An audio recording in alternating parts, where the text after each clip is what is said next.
Hello, I didn't see you there. Hey, can I tell you something? I love what I do. Truly. If you already subscribe to the Babylon Bee, thank you. Here's the deal, folks. If not enough people save 20% on their annual subscription at babylonbee.com/plans using the code BRadio, let's just say I'm like a baby seal at Crazy Ernie's used car emporium. So, would you be a pal and sign up today? Thanks.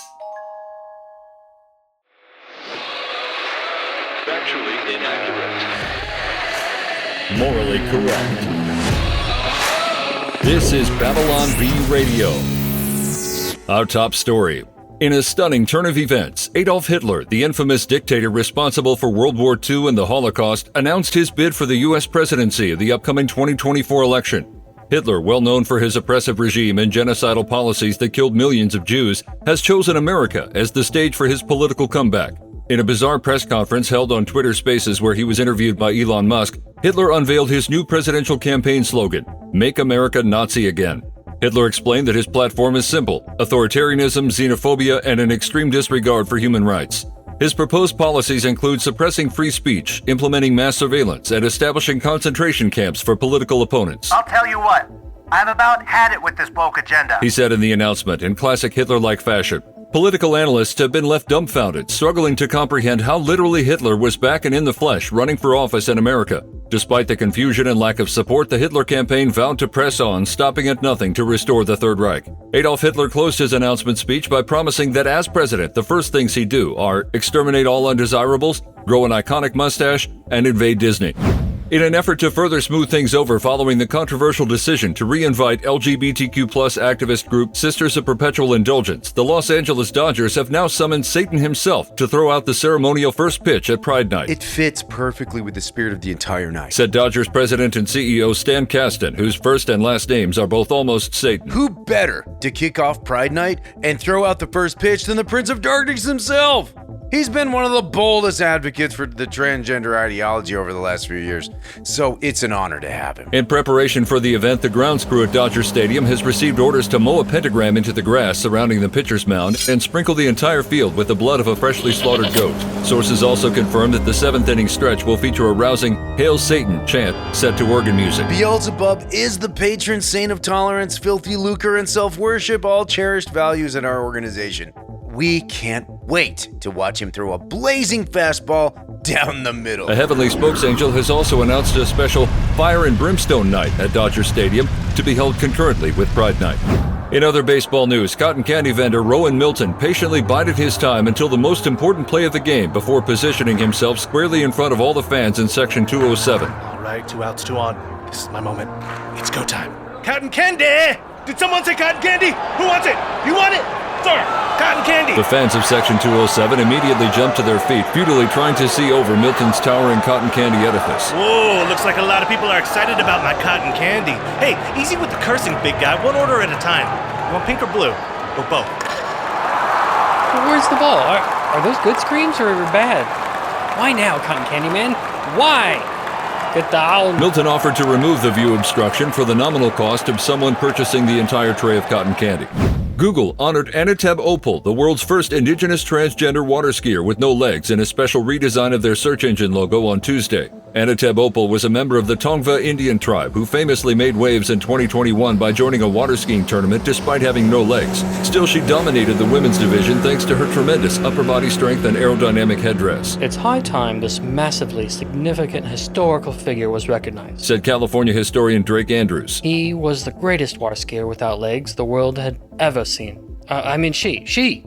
Did I mention she was an indigenous person? Because boy was she. Vilified by both her tribe and the white colonizers who stole her land, Anateb Opal skied her way into the hearts of Californians by proving that anyone can hold onto a rope and let a boat drag them over water. She could really move, said Drowning Cat, a close friend of Opal. When that boat sped up, so did she. It was like magic. Wow. Google took down the doodle after it was revealed that Anateb Opal was just a white person with really tan skin. How dare you! Authorities are warning parents to keep their children away from Target stores following reports that children are being stalked and ambushed by a white cartoon dog offering promises of strange new genders. Reports claim the kids are returned to their parents with a whole new gender identity and wardrobe, which the parents are forced to pay for before leaving the store. In one such instance, CCTV data appears to show Bullseye, the famous Target dog, poking its head out from behind a rack of clothes and asking a young child, Hey kid, wanna change your gender? We got all sorts of genders where I come from. Let me show you. The boy then disappeared into a mystical land where anything is possible except reality. He was never seen again. Concerned parent Patricia Argo says she'll never shop at Target again unless they have a really good deal. I love my kids, but I'm not going to go to Walmart. I'm not an animal. Frank Geffany, a 10-year-old girl turned non-binary fair self, insists parents are overreacting. Parents just don't understand. I've never been happier. I finally feel like my true self, someone who doesn't exist, which is how I was born. And that's all thanks to Bullseye. I can't wait to try out some new swimsuits. One solitary housewife has announced her personal boycott of Target, a move that is expected to cost the retail giant millions of dollars in revenue each year. I don't agree with what they're pushing on people.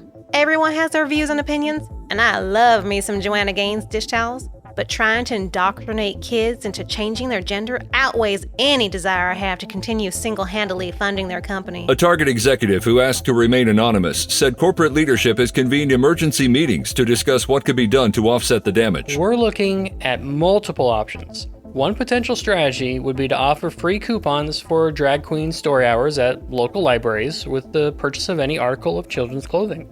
Offer not valid in Montana. That should smooth things over with this lady. The woman is staunchly committed to continuing her boycott, even if it means not using the hundreds of thousands of rewards points she's racked up on her Target card. Her husband, however, is rumored to be lobbying Target to keep up their current marketing strategies with the hope of making his wife's boycott permanent. The Southern Poverty Law Center has announced the addition of a dangerous new group to its list of hate groups. Everyone who is not at this moment wearing a pride shirt. This is the largest and most despicable hate group we've seen yet, said senior staff attorney Jill Sagwell. As far as we can tell, these people number in the millions. As we approach the hallowed month of June, keep an eye out for people not wearing garish, rainbow-colored t-shirts that say pride on them. They are members of a sinister new hate group. Sagwell then shrieked as she realized she wasn't wearing a pride shirt and fled the room in a panic. Federal and local government agencies have been placed on high alert and are preparing for a surge in hate activity perpetrated by members of the group, which is yet unnamed. Citizens are being urged to wear their pride shirts at all times, along with several rainbow-colored clothing accessories to avoid being targeted by law enforcement. The SLPC has also deemed anyone who criticizes their hate group list to be a member of a hate group. Authorities have been alerted to the presence of a suspicious white van at the corner of State Street and Huron. Local sources confirmed that this 12-passenger white Ford Econoline belongs to either a dangerous kidnapper or a nice Catholic family. We've been following this van since it picked up a large group of kids outside St. Agnes of Bohemia School, said FBI Field Agent Dirk Whitley. We're not sure if this guy's a run-of-the-mill kidnapper or a Catholic with a crap ton of kids. Either way, he's probably extremely dangerous. The van was confirmed to belong to a Catholic family after the van pulled up to St. Peter's Church and dropped off Peter, Paul, Luke, Thomas, Matthew, Joan, Rachel, Rebecca, Diane, Stephen, Mark, and Benedict. The DOJ has mobilized FBI agents to monitor the dangerous extremists. Gandalf the White has arrived with haste at the House of Elrond, suddenly referring to himself as Gandalf the Black. According to the iced-out wizard now wearing a black robe, word on the street is that the elves are paying out $1 million in reparations, and he is here to claim his bag. A wizard is never late, nor is he early.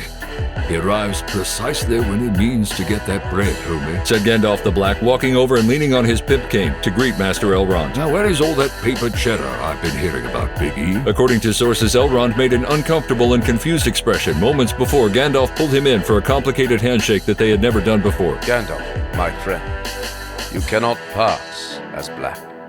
These reparations are not intended for you. Do not take me for some conjurer of cheap tricks, player. I pity the fool who tries to pass. Now fly, fool, and get me my money. At airtime, Gandalf had been asked to leave Rivendell after once again trying to prove his authenticity by speaking the black speech of Mordor.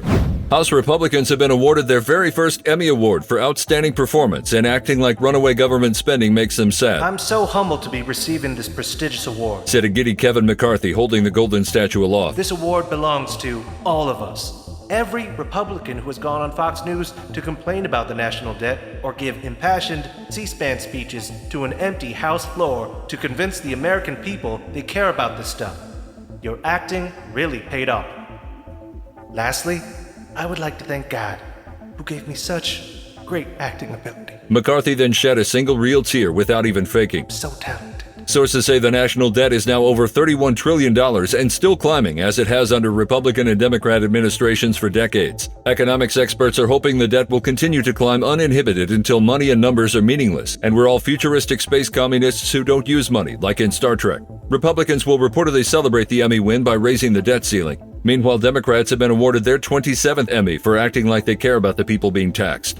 A local couple put their relationship to the test after agreeing to hang a set of new curtains up in their spare bedroom over the weekend. We've always enjoyed a strong relationship. Amy Jensen explained as she watched her husband David balance precariously on the top rung of a stepladder. I'm not worried about something as trivial as, wait, honey, are you going to hang them up that high? The Jensens celebrated their 15th anniversary just a few days ago and say they decided to take on the project together as a way of checking on the strength of their relationship. I love Amy. She's my soulmate. She's my rock. And hey, sweetheart, you can't pull on the curtain rod to level it out after I've already screwed it in. It's level. I promise.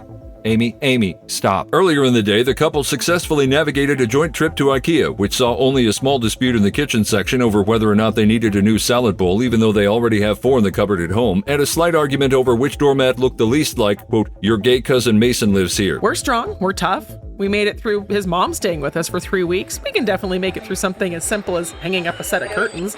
Oh, David, honey, the pattern should face the inside of the room, not the street. David, are you listening?